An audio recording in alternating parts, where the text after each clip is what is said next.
we used to all tend to learn and improve from people who has more experience and who are better at a certain thing than us. Well, good news for you, because today I can be that person for you if you're learning to become a better credit card person. But the only catch is that instead of being better than you, I am on the opposite end. I am horrible at credit cards, but it's good to learn from somebody who's horrible from credit cards so that you can learn to not be like that person. Do you remember that friend or that uncle your dad would bring up and use as like a bad example when you were a kid to teach you to become better and to not be like them?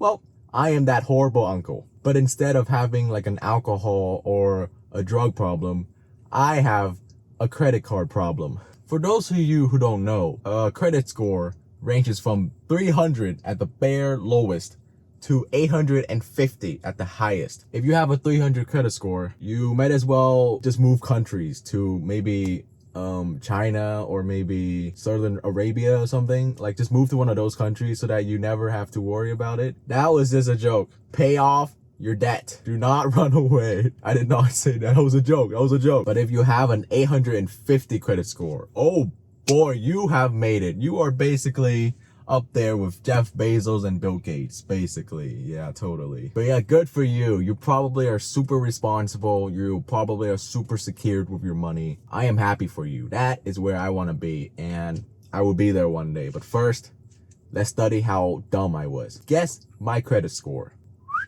850, 300. You are correct. 588. You probably already know that from the title, but I am currently closer to the bottom pit of the credit score as opposed to being closer to the highest. Does this mean that I'm cooked? Maybe, if I don't do anything about this and it keeps going down. But first, how the hell did I get here? Well, as with most things, I got here because of stupidity. I was horrible with how I was spending my money when I was a kid. I am currently 19 and I'm still learning to be better, and I'm trying to be better financially every single day. But when I was 17 and when I was 18, I was horrible with how I was spending my money, with how I was treating my money. I was going to an amusement park even though I didn't have money for it. I was going out to eat at fancy restaurant when I didn't have money. I went out to get fast food, boba, when I didn't have money. And instead, you know what I did?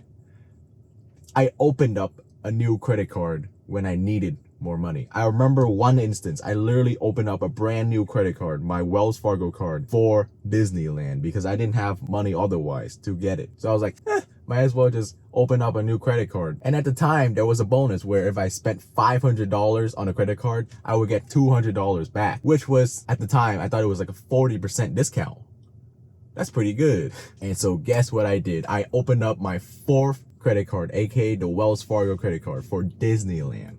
Listen, if you ever want to become financially educated and better, well, here's the number one tip. Do not ever do that.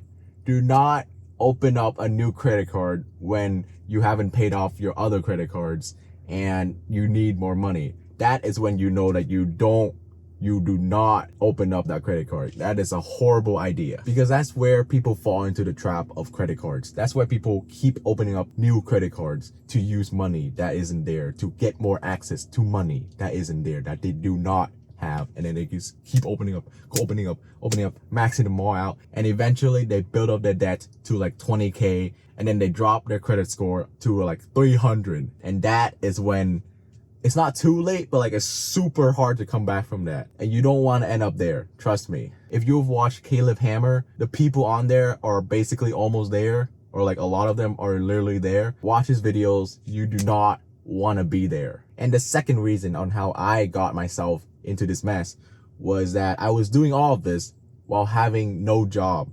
If you see my video where I spent basically 7 months to find a singular job. I basically had no job during this time and I had no money. Well, I did have savings, but I didn't want to touch it. So guess what? I opened up credit cards when I didn't have the money. I'm sorry, when I maxed out my credit cards. Like I remember I maxed out my Chase Unlimited something card. And so immediately I look into Wells Fargo and boom, I found a $200 free money deal going on. So I hopped onto it and opened up a brand new credit card. And guess where that card is sitting at?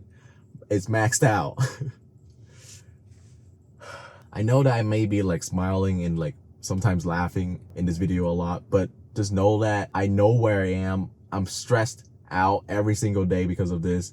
And this is honestly just cope. Like this is how I treat bad stuff in my life. Like I just try my best to take it as a joke, but I still work on it. So trust me, I am taking this seriously. Speaking of stress, this unlocked a brand new stress in my life for the past year, basically. Almost a year, probably less, but I remember there was a certain time when I used to wake up and I would immediately remember, oh God, 2 of my credit cards are maxed out. 3 of my credit cards are maxed out. Yeah, that would literally be my breakfast. I would just think about that and I'm like, oh. And then stress hits me every single day, which eventually developed a fear for myself where I don't want to check my bank account. Here's the problem with this. Stemming from me not checking my bank account, I did not know how much money I had and I did not know which credit card I'm about to max, which led to the problem of whenever I tried to cut back my spending in the 7 months that I had no job, I would run into this problem where I didn't know how much credits I have in my credit card left. Like I didn't know when I was gonna max it out. Or I didn't know how much money I had in my debit card, which as a result, even though I was trying to cut back my spending in the 7 months, every time I had such a need for an item or a Disneyland ticket or whatever, something like that, I'll be like, maybe I do have enough money. And then I try to purchase it with a credit card and boom, it worked. And then in reality, that was the last $200, $500 that was in my credit card. Even though I didn't know, I assumed it was like 1,000 left or maybe even more. That is the problem from not checking my bank account. But the reason why I didn't want to check my bank account was because it gave me so much stress. Like every time I looked at it, I was like, oh God, I'm broke as hell. And I did want to change this, okay? I really did want to change this, but I couldn't find a job. So I didn't know what to do. So I just, it was so stupid. Like I should have checked my bank account. I should have developed a budget. I should have done Uber or something because I didn't have a job. But hey, as you all know, in life, you will always go up. And in my situation, I will still only go up because according to Google, the average amount of debt that an undergrad student would accumulate throughout their college years would be $37,000. I'm only sitting at $20,000, so I'm only gonna go up. Hell yeah. Which brings me back to the beginning.